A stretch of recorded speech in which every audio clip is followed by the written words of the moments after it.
Em nome do Pai, e do Filho, e do Espírito Santo. Amém.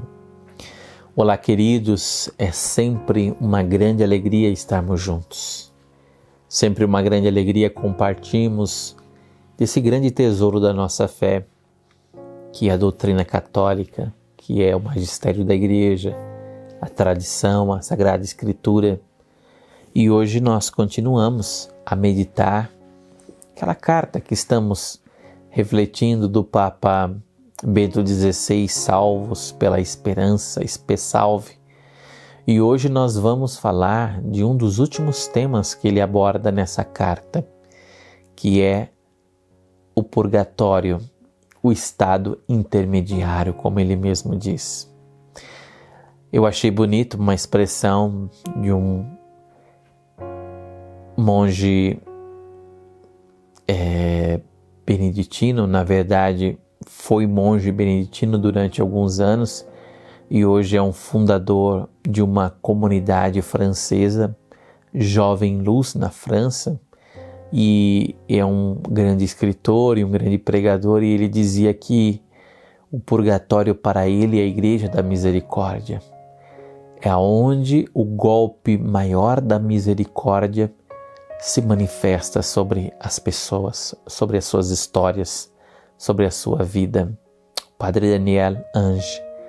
Então, eu trago novamente essa reflexão do Papa Bento XVI com esse mesmo olhar de ver o purgatório não somente como um lugar de tormentos, de sofrimentos e de desespero, mas de ver o purgatório como o lugar aonde o toque, o olhar, o abraço de Deus é mais intenso ainda e produz justamente nas almas uma decisão mais intensa ainda de se deixar totalmente envolver por esse fogo purificador do amor de Deus.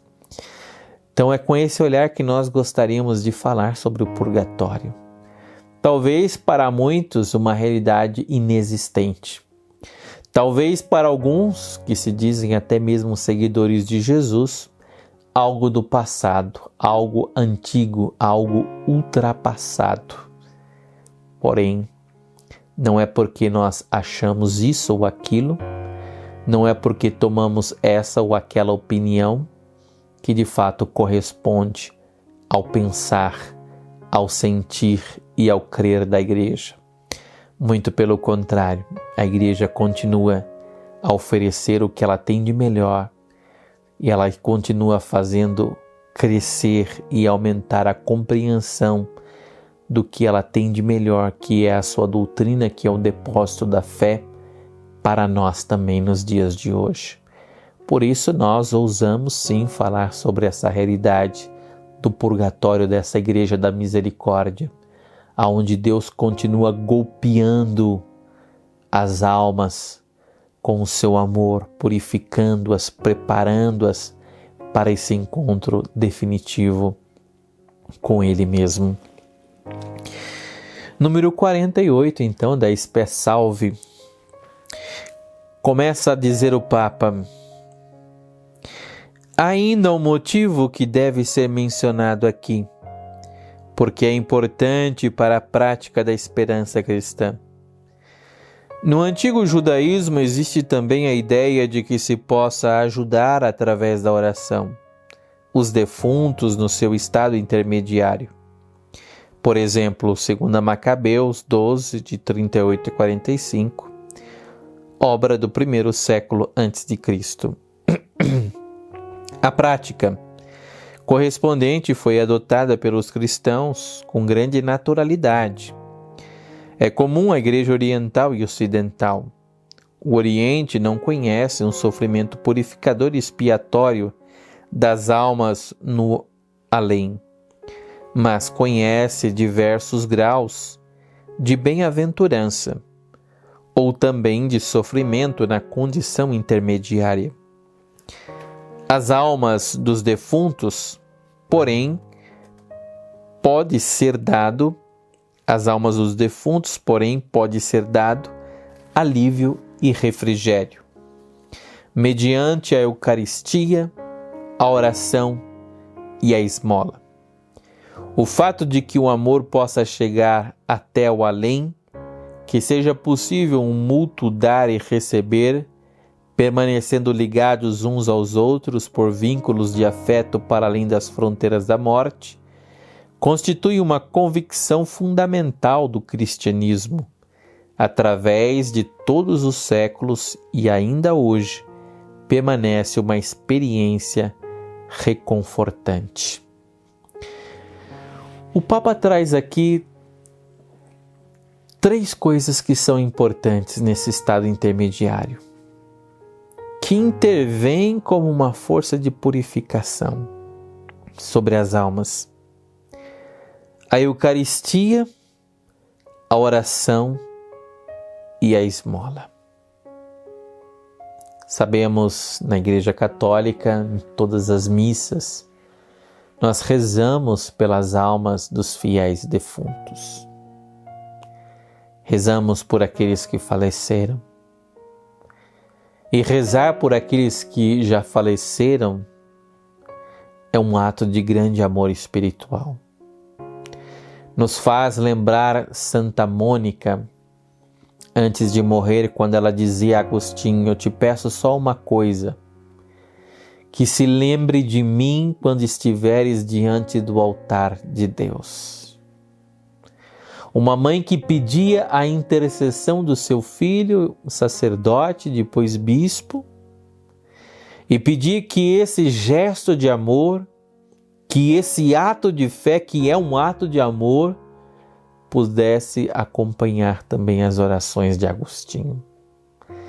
Tal era a confiança de Santa Mônica de que Deus é um Deus que continua a purificar o ser humano, seja aqui através do juízo, seja também nesse estado intermediário que é o purgatório.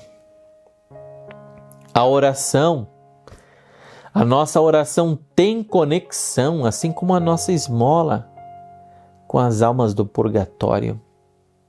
Impressiona-nos pensar nisso. Porque, irmãos, a nossa vida, a vida cristã não está desconectada do mistério da salvação. As nossas orações, a Eucaristia, as nossas esmolas têm uma ligação profunda nesse mistério da salvação, porque são atitudes, são expressões da alma, são expressões do coração, são atitudes de quem reconhece o poder salvífico da fé. Por isso estão nos nossos altares os nomes e a pessoa de cada um pelo qual nós estamos rezando em cada Santa Missa, suplicando a misericórdia, clamando a misericórdia. Cada missa é um grito à misericórdia infinita de Deus.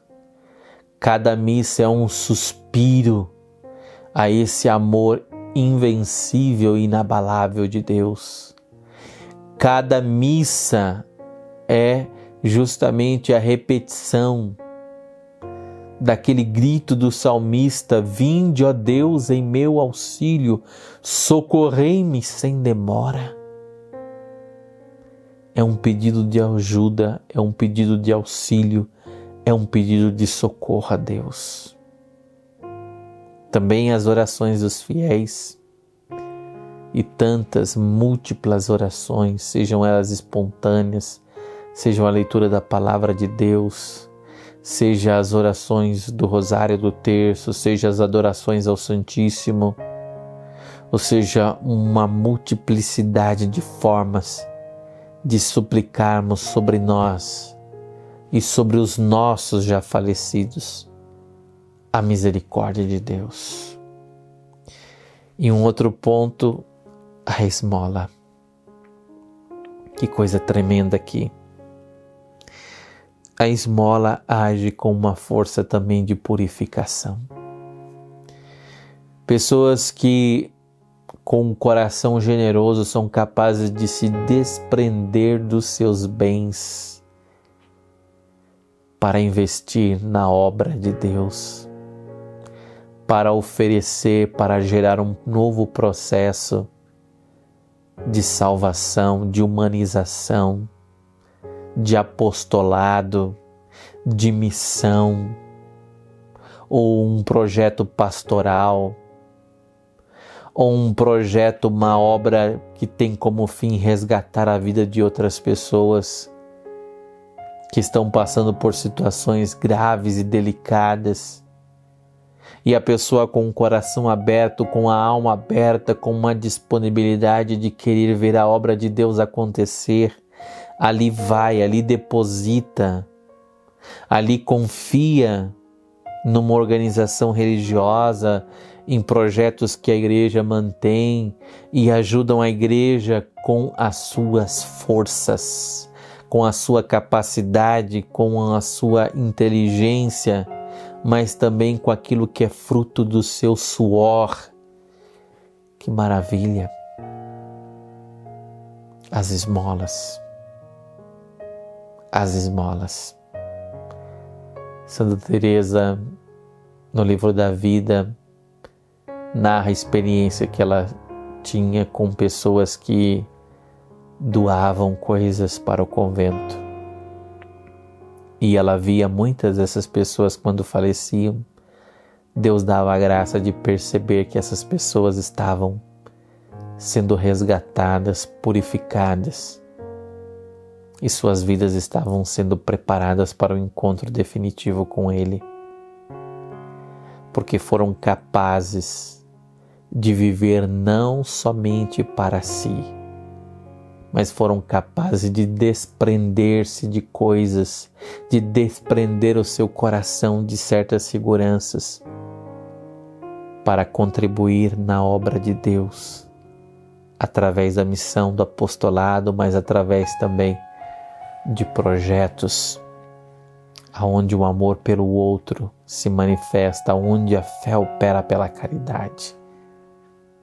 Que poder tem as nossas orações, que poder tem uma missa, que poder tem as nossas esmolas. Talvez alguém diga, bom, mas os católicos então têm uma fonte de salvação para eles, que é a Santa Missa. Não.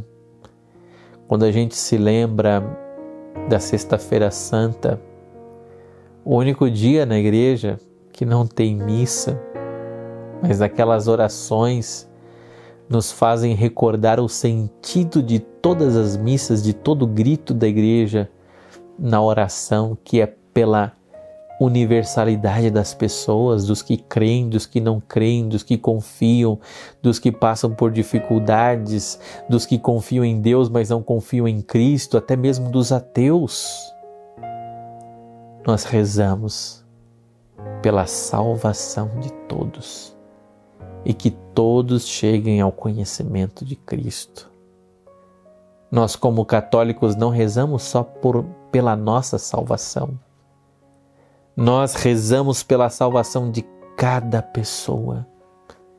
Que a graça de Deus, pelos caminhos mais diversos, mais inesperados possíveis, possa tocar o coração humano. Continuemos. Apenas um parêntese, uma reflexão sobre algo que o Papa tão belíssimamente está nos trazendo. O fato de que o amor possa chegar até o além, que seja possível um mútuo dar e receber, permanecendo ligados uns aos outros por vínculos de afeto para além das fronteiras da morte, constitui uma convicção fundamental do cristianismo. Através de todos os séculos e ainda hoje permanece uma experiência reconfortante. Eu me lembro de um livro de entrevistas do Papa Bento XVI, antes mesmo dele ser Papa, né, enquanto cardeal. Alguém perguntava a ele, o jornalista, mas tem motivos a existência do purgatório? Tem sentido a oração pela alma dos fiéis após a sua morte? E se não houvesse nas Sagradas Escrituras uma base segura para que isso fosse verdade? E ele, com uma ousadia fenomenal, ele dizia: mesmo que fossem frágeis as bases, o que não é, mas mesmo que fossem frágeis ou inexistentes, deveríamos, ainda mesmo assim, rezar e confiar que Deus é poderoso para salvar as almas, mesmo após a sua morte. Fantástico. É um ato de afeto, é um ato de amor, é um ato de confiança. Baseado, sim, em fontes seguras na Escritura e na experiência da fé. Mas mesmo assim deveríamos criar espaços para que essa confiança em Deus, para além desta vida, prosseguisse firme. Quem não sentiria a necessidade de fazer chegar aos seus entes queridos que já partiram para além um sinal de bondade, de gratidão ou mesmo de pedido de perdão? Aqui levantar-se-ia uma nova questão. Se o purgatório consiste simplesmente em ser purificados pelo fogo, no encontro com o Senhor, juiz e salvador, como pode então intervir uma terceira pessoa, ainda que particularmente ligada a outra? Ao fazermos essa pergunta, deveremos dar-nos conta de que nenhum homem é uma mônada fechada em si mesma. As nossas vidas estão em profunda comunhão entre si. Através de numerosas interações, estão concatenadas uma à outra. Ninguém vive só, ninguém peca sozinho, ninguém se salva sozinho. A nossa vida está profundamente entrelaçada umas às outras. Toda vez que eu penso, eu vou fazer o mal somente para mim, eu vou pecar somente isoladamente, egoisticamente, o meu mal não vai atingir senão a minha própria pessoa, jamais.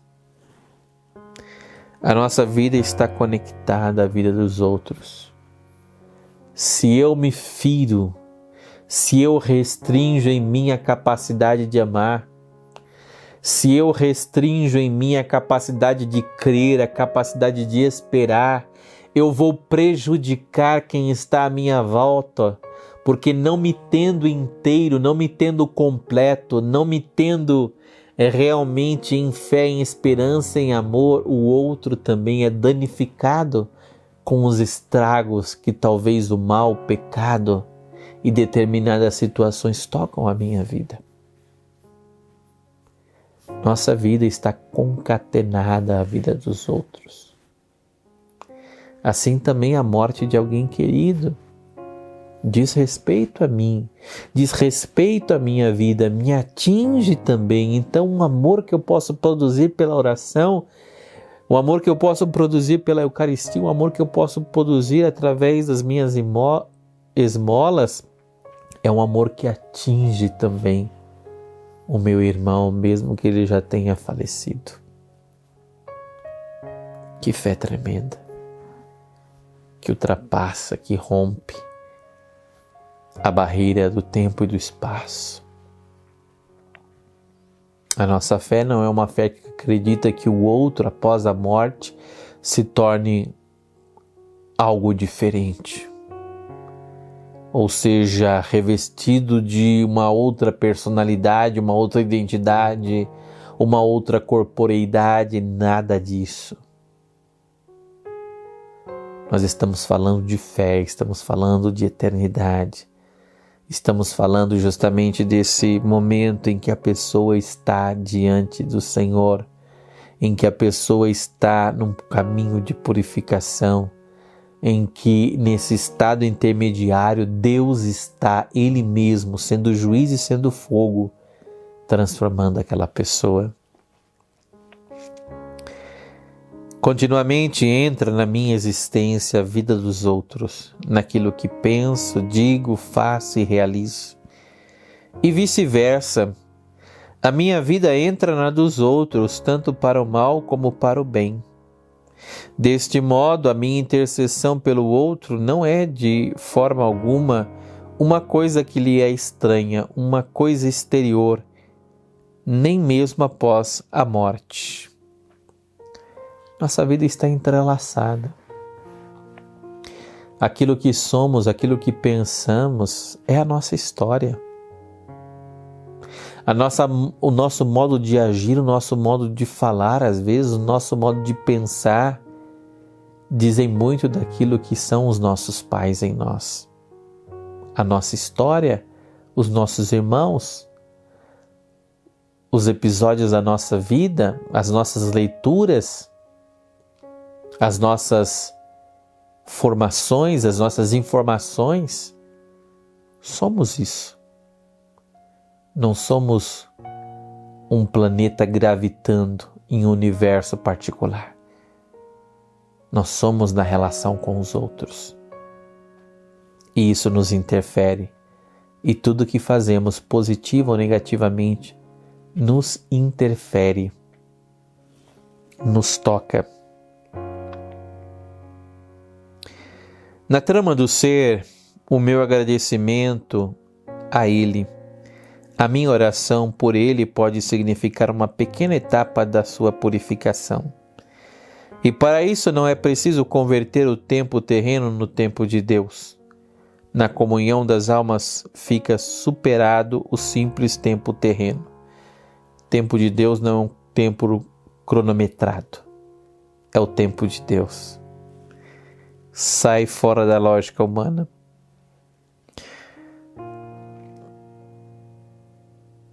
Nunca é tarde demais para tocar o coração do outro, nem é jamais inútil. Assim se esclarece melhor um elemento importante do conceito cristão da esperança. A nossa esperança é sempre e essencialmente também esperança para os outros.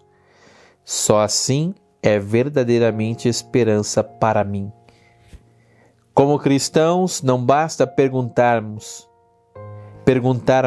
Como cristãos, não basta perguntarmos-nos: como posso salvar-me a mim mesmo?